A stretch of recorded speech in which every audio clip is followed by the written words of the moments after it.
onto our top story now. Former President Donald Trump is facing another indictment, this time for his alleged mishandling of classified documents. Trump's lawyer says that he faces multiple felony charges, including a violation of the Espionage Act, obstruction of justice, conspiracy, and making false statements. Trump also faces 34 state-level felony charges in a separate issue, and other investigations are still ongoing. Catherine Herridge has more from the Justice Department. I'm an innocent man. I did nothing wrong. Within minutes of announcing his own indictment on social media, former President Donald Trump declared his innocence and blamed Democrats for the special counsel's move. They figure the way they're going to stop us is by using what's called warfare. And that's what it is. This is warfare for the law. Trump's attorney says the 7 counts include unlawful retention of national defense information, obstruction, conspiracy, and false statements. The criminal charges grew out of a nearly year-long probe into Trump's handling of hundreds of documents marked classified. After issuing a subpoena to turn over government records last year, the FBI searched Trump's Mar-a-Lago estate. In total, more than 300 records, including some marked top secret, have been recovered. Trump's attorneys met with Justice Department officials earlier this week. Days after CBS News confirmed, investigators obtained an audio recording in which the former president acknowledges he held onto a sensitive Pentagon memo about Iran after leaving the White House. Everything I did was right. Throughout the investigation, the former president has maintained that he did nothing wrong and claimed he declassified the sensitive materials when he left the White House. And the Presidential Records Act is not criminal. I took the documents I'm allowed to. Trump also took aim at the Biden administration, accusing it of weaponizing the Justice Department. Before news of the indictment broke, Mr. Biden insisted the department acts independently. I have never once, not one single time, suggested to the Justice Department what they should do or not do relative to bringing a charge or not bringing a charge. So for more on how the Trump campaign is handling the indictment, let's bring in Robert Costa. He's following all of this for us from Washington. I'm happy to be talking to you this morning. I can guess how they're handling it because part of the reason we know about this is because Donald Trump came out before we even heard anything from the Justice Department and said that he was being indicted. Trump making the announcement himself. Has that helped his message of, sort of being unfairly prosecuted? And how's the campaign responding to the indictment?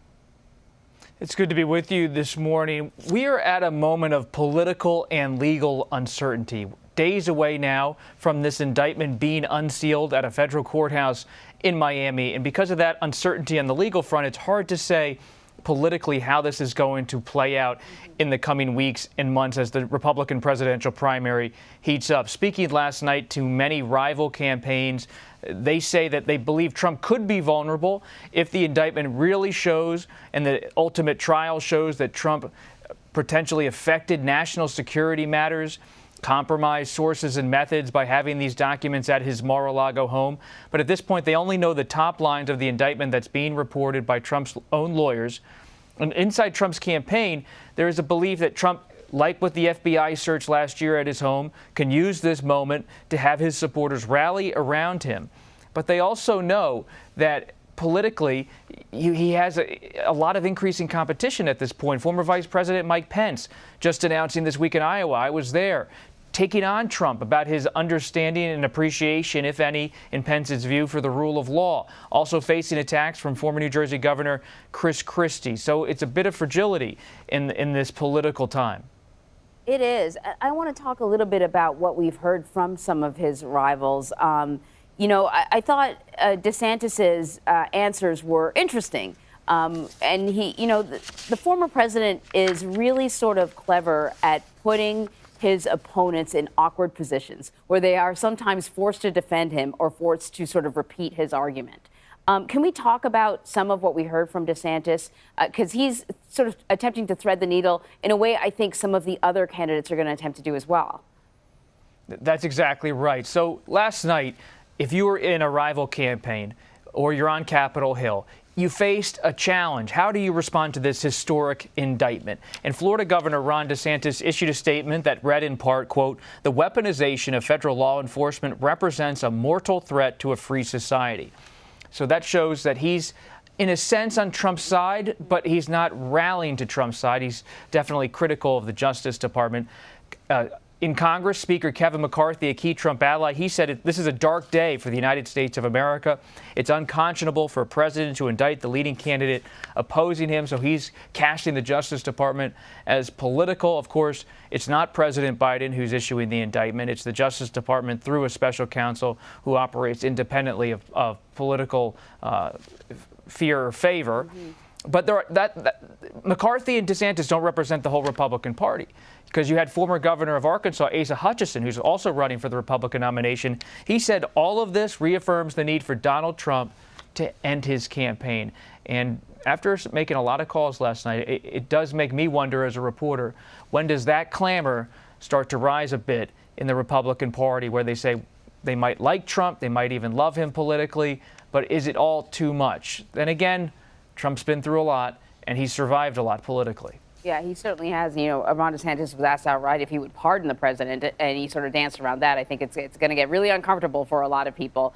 So, you know, opposing candidates aside, what about voters? As I understand it, the former president wasted no time doing some fundraising, you know, on the back of this announcement. I'm not surprised he's done that before, and he's been very successful at raising money.